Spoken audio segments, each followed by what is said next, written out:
everybody. This is Stephanie Hansen, and you are listening to the Makers of Minnesota podcast, where we talk to cool people doing cool things. And I have always wanted to own a goat farm. I don't even know why. It makes no sense. I am not a farmer, nor am I experienced with husbandry of any kind. And I've never had goats, but I always thought if I was going to be a farmer, that a goat farmer would be the person to be, because they seem like they're fun, and then you get to make delicious goat cheese, and you can have delicious goat ribs. So I am so excited to speak with you today. This is Frankie Lensmeyer, and she is the marketer and married to David Lensmeyer. So this is their family farm, and the family farm is Stickney Hill Dairy. They make goat cheese. You find it in your refrigerated cheese section, usually where the sort of gourmet cheeses are. And I am so excited to talk to you. How are you? I am doing, as well as expected, like everyone else during this interesting and most extraordinary time in all of our lives. We were talking, and you said earlier, like, oh yeah, I have 3 kids. So if they run through, I'm like, yeah, that's what the podcast is these days, is you catch as catch can, right? Exactly. So yeah, David and I, we have a dairy. It's called Stickney Hill Dairy. So we don't actually have a farm. So we actually buy all of our goat milk from local producers at a 2-hour radius around our plant. So you don't have to do the milking. That's so nice. Yes, we don't have to do the milking. We found that we used to have 600 goats. So when David and I were dating, that would be and I actually lived in California. So I'd come home on weekends and my girlfriends would laugh at me. They're like, you did not milk goats all weekend. I'm like, yes, I did. That's so great. Yeah, here's what's great about it though, because the one thing I think that prevents me, and I'll never do this, but the one thing that prevents me from even like considering this is because you have live animals. Mm-hmm. They're a lot of work. So you don't have to do that part. Right. We found that we're much better at making cheese than we were, because we were not able to be there on a daily basis. We would hire herd managers to help, and we just couldn't find the right one. And we love goats, and we want goats to be treated the best. We actually have a happy goat program that we're just, as you know, goats are amazing. That's why you want, yes. Make your So how did you and David meet if you were out in California? David graduated from the University of Wisconsin, River Falls, and that's my hometown, River Falls. And so we met at the town dance. That is so cute. It is cute, and it's a true story. River Falls days. So then you went out to California to get away from your small town probably, and then here you are back sort of. Are you living actually in Minnesota, or are you living in Wisconsin? We live in Minnesota. We live in Minneapolis, actually, and our plant is in Rockville, Minnesota, which is near my husband's hometown, Pearl Lake. So it's in that Cold Spring area there. Yeah, that's great. So now you have kids and you are marketing cheese. What's interesting to me when I was reading about your company is that as far as like being a crowded field, apparently goat cheese is a less crowded cheese field than other types of cheese. Would you say that's true because there's less producers? That's really interesting. I would say I feel like it is a busy field. I do feel maybe just because of competitiveness. What separates us is that our cheese is, we have our cheese plant is a SQF3 plant. And so we could make, if we wanted to, we don't, but we could do infant formula. So we are a very clean plant. So we're able to produce high amounts of cheese. And we actually have a national brand called the Humble Goat. And our Humble Goat brand is located in over 5,000 retailers all over the United States. Who knew? That's so exciting. I know. And we're really excited too, because it's funny, because here we are in Minnesota, and the last place that was really one of the few last states it's in is right now it's at Kowalski. So we're super excited that the Humble Goat is now in Minnesota. I love Kowalski, so I will definitely check it out. Is Humble Goat cheese different than Stickney Hill Dairy, or is it just a different brand? And why did you feel like that was a better thing to go to market with than the other branded dairy? So the Humble Goat is a different brand, and cheese is named, and you probably know this, but cheese is named at where you produce or make the cheese traditionally. So we used to have a plant at the bottom of Stickney Hill, which is in Kimball, Minnesota. And that brand is a really popular brand here in the Midwest. It's growing. The The chefs all like it. We love it. But a lot of times people have a hard time saying Stickney Hill. They'll say sticky, stinky. It just doesn't flow off the tongue very easily. And when we built our new plant a few years ago, it's in the city of Rockville. And so we're like, we need to come up with a new name because our cheese no longer is being made at the bottom of Stickney Hill. Let's make it a new name. And we're thinking. And I'm like, when I think of Rockville, what do I think about?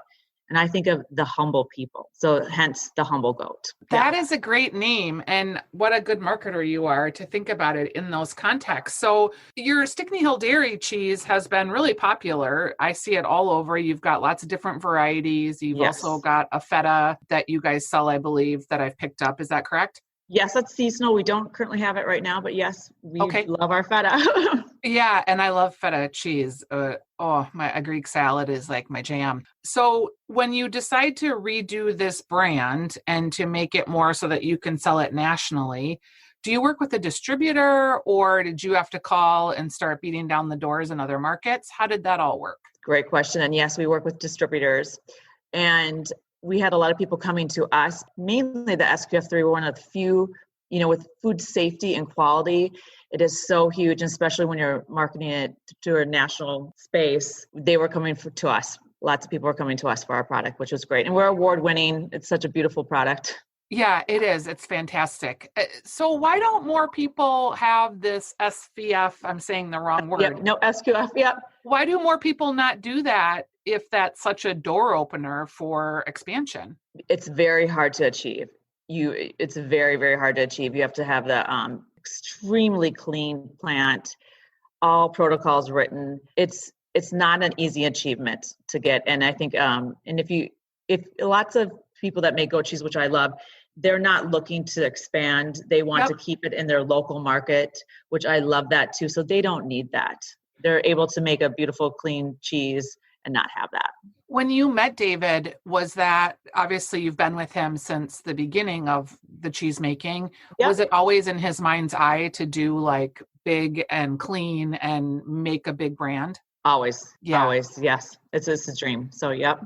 And one of the things that happen with real visionary entrepreneurs, which he sounds like he is, and you are, because obviously nobody talks about this, but when you have a family company, whether he's the face of it or not, or you are, it's a family sacrifice. It takes the entire family from, putting your house up for collateral to approving loans to getting shipments out in the middle of the night if the truck, it's crazy how many of these businesses are really family driven and not just singular. So absolutely, I want to give you credit where credit is due. So as a marketer, you guys are uniquely in your partnership because you must have all these skills that you can bring to the table that he sounds like he's kind of more the technical operational engineer side of things.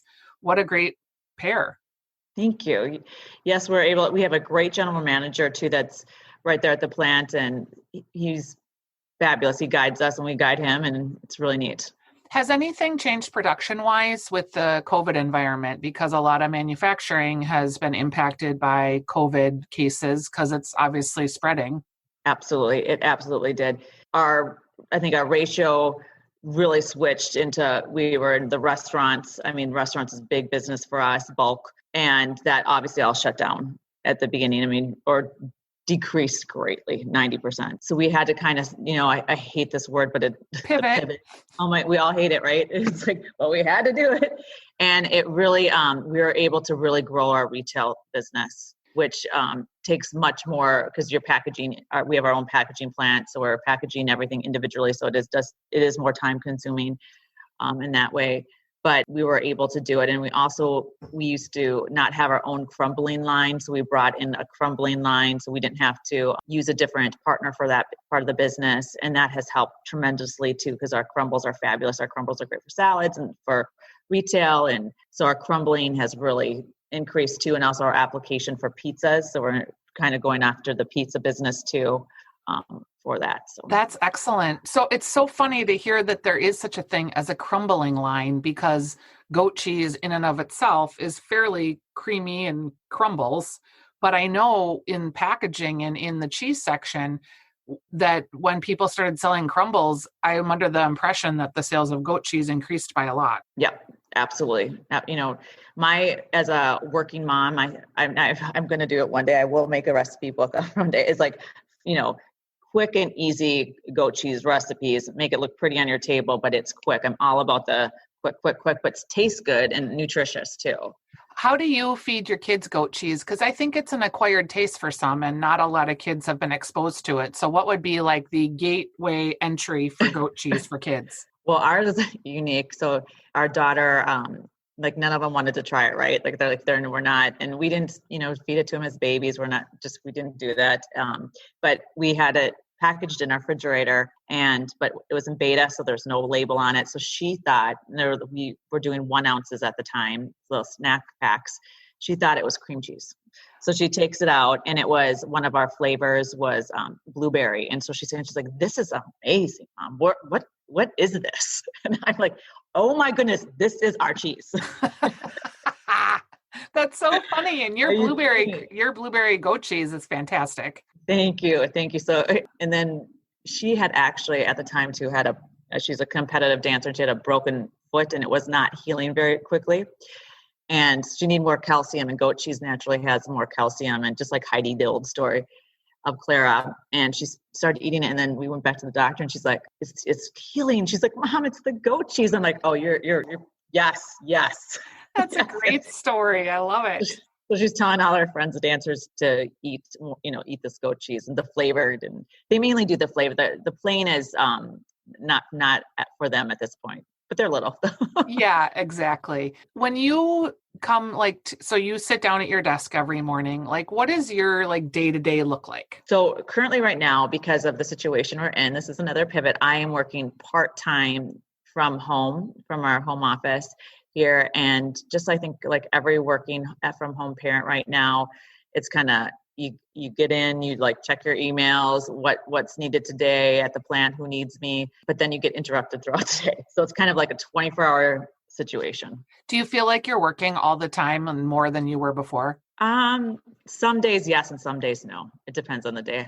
Yeah. It feels like that's an answer that I'm hearing from a lot of people, because they're like, I work all day, but in the middle of the day, I have to do school, and I have to get the kids ready for this and do this. So they're working from, 8 to 10, but the hours of how much they're working are just everything's all shifted because they've got, a family that they're trying to take care of too. Right. I sometimes we have Thursday, Fridays, things that really need to get shipped out, and oh my gosh, how did it get to be noon already? I need to get this out it needs to be, approved by 2:00. And I feel bad for my team members. They're waiting for me to get this, to approve this. And I'm like, I have 10 minutes to approve. Yeah. Oh my goodness. What do you want people to know about goat cheese in particular? Is there a barrier that more people don't eat it or try it? I think that's opening up quite a bit. I think people's palates are really growing and expanding. The one thing that I would want people to know is, just all goat cheeses are not the same. I feel like especially our Stickney Hill and the Humble Goat brand, we have more of a mild tasting goat. So our producers right now do not let their buck goat with the male goat roam with their does, the female goats, due to the fact it's a more pungent taste. So every brand, we do taste testings every quarter, and we do blind of all our competitors in the area. And it's amazing to me how different. And now I think our palates, we can tell which brand is what now with not seeing the label. Okay, post-COVID, I'm coming because I want to do that with you guys. That sounds amazing. Yes, that would be we would love that. It'd be so fun. We get all in the boardroom, and we have this. Sometimes we'll have 50 of them. So we get them from all different, private labels to every type to see where we fit in. And ours is blind too. So our team members don't know what they're tasting. That's so cool.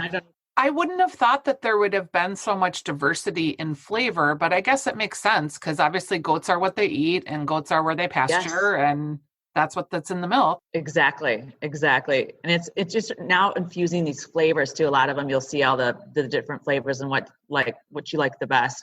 I'm super excited about our new flavor with the Humble Goat. It's jalapeno, and we'll send you some. Yum. It's delicious. It's really insane. It's so good. It It's so sounds good. really good. So you start out and you have this Humble Goat brand and you have to promote the brand and then you probably have to promote various flavors.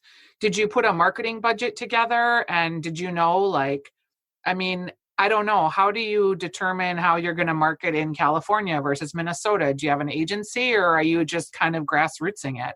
We're at this point grassrootsing it because people really love the name and the logo. Especially with the GOAT acronym being so popular amongst teens. I swear I could like our apparel. I should do an apparel line, the Humble Goat, because people are just they're Yep. loving that. So we don't at this point have specific marketing. It is a goal of ours to do that, especially really with that brand, the Humble Goat, to really bring it into. I think it'd be such a fun brand to nationally market in a big way. Who designed the logo for you? A company out in New Jersey, I believe. Yeah, and they won an award for it. Oh, excellent. Yeah, That's so great. yeah. Do you do the social media yourself? I do the social media myself, and I think it's important that I do it. I have kind of protected over it. I'm not been the best going on with the pandemic, but I feel close to it. I feel close to my customers. I feel close to my team members. I feel close to my producers when I do it myself. That I know most companies now do release that to other agencies, but since we're such a family brand, I think we're one of the few family goat dairies around that are this expansive that haven't been purchased maybe by a bigger company, that I just feel close to it. It's probably not the best, but it's fun. And no, it's fun. I get it. And for a lot of people, especially marketers, it is fun because social media is kind of sexy and there's lots of things that are changing about it all the time. So it is fun for lots of people.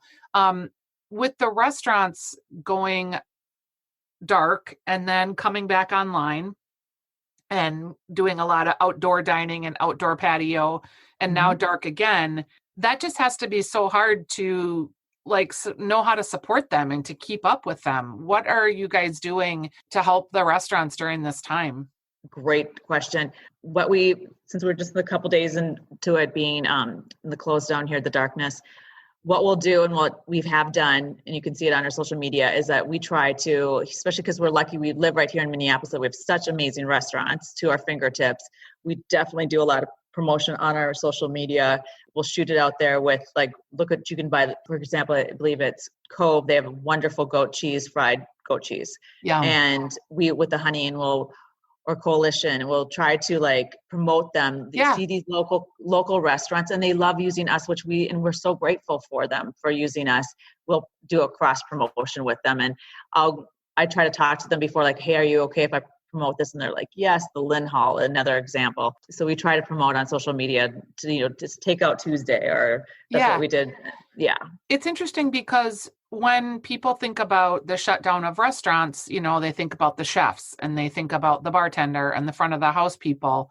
What is interesting to me and where I've tried to help is it's really about the producers and the makers that make these products that go into these restaurants that then allow the chefs and the bartenders to produce into something amazing. It's such a trickle down. If a restaurant is not open, and 90% of your business was there, it's really hard to just pivot, as it were, to retail if you don't already have a toe in that market, or don't, it's just such a trickle down. And this virus has been really non-discriminating in that way. It just takes out whoever it can. And I just feel like I want to help as many folks get to the other side of this, because I do feel like for the first time, I do kind of feel like there's a light at the end of the tunnel, but it's just going to take some time to get to the light.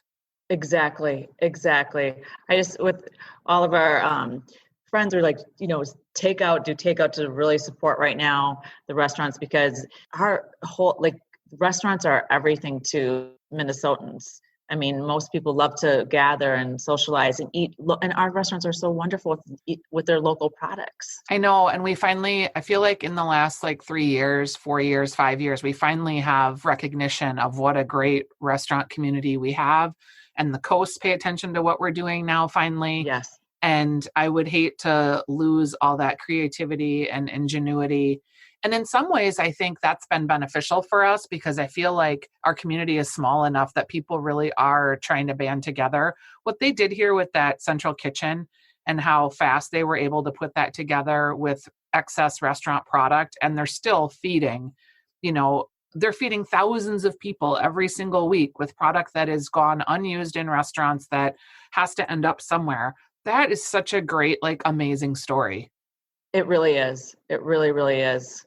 We're blessed to live in such a giving community. Yeah, it makes you really proud. So you mentioned a couple of restaurants that you like. Are there other products that you personally use or like that you've discovered through either collaborations or just things you like in your own home that are makers, that are Minnesota folks? Yes, the granola.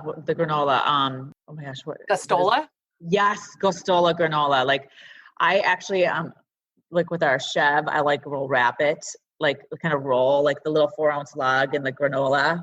Yum. It is so yummy. And then maybe I'll just take a little fruit and put it on a little piece of strawberry or something like that. Or just dip my fork in the Chev with the granola. Oh, delicious. It's so good. I never even thought about that. She's a really nice family-owned business. Angela is her name. Really nice family. Yes.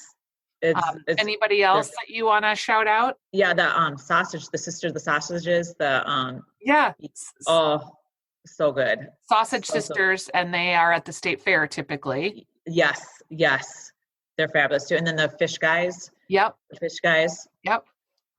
I love it. Yeah. Well, I am really glad to talk to you today. It's been fun to hear a little bit more about your business.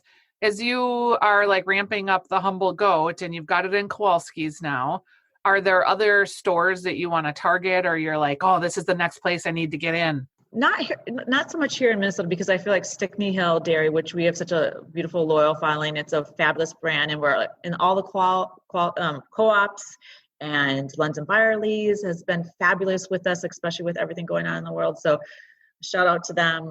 It's just been we're so lucky. Yes, we are. We really, really are. Great co-op system.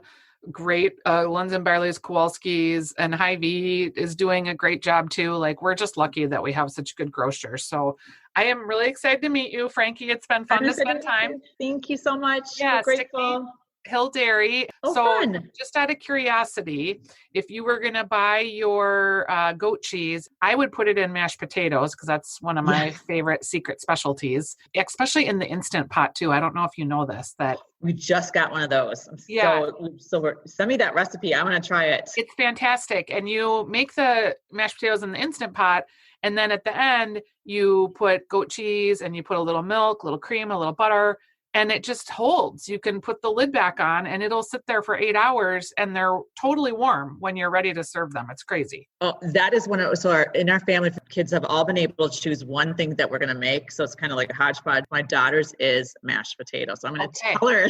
I'm going to give you the recipe. I will email it to you. Is there another way that you like to see people using goat cheese? There's so many ways, but one of my favorite ways is when you're, is you take one of our 10-ounce or 4-ounce regular Chev logs, and then you take thyme and basil, and you could even take a little oregano, and you just roll it. So it's really easy. And you just pop it in the oven at 200 for 20 minutes, and it makes the whole house smell so lovely. And then you take it out and you just put it on a cheese board or whatever, and dip your cracker, and it's easy, beautiful. And you just maybe put a little garnish. Voila. Okay. Yum. I'm going to do that. So just dried and rolled. Yes. Okay. Awesome. Yeah, just out of your spices. All right. I'm going to go ahead and do that, and I'll send you a picture when I do. Excellent. I'll send you a picture of the mashed potatoes. Okay. Excellent. Thanks for being my guest today. I appreciate it. Thank you, Stephanie. Have a great day. Bet.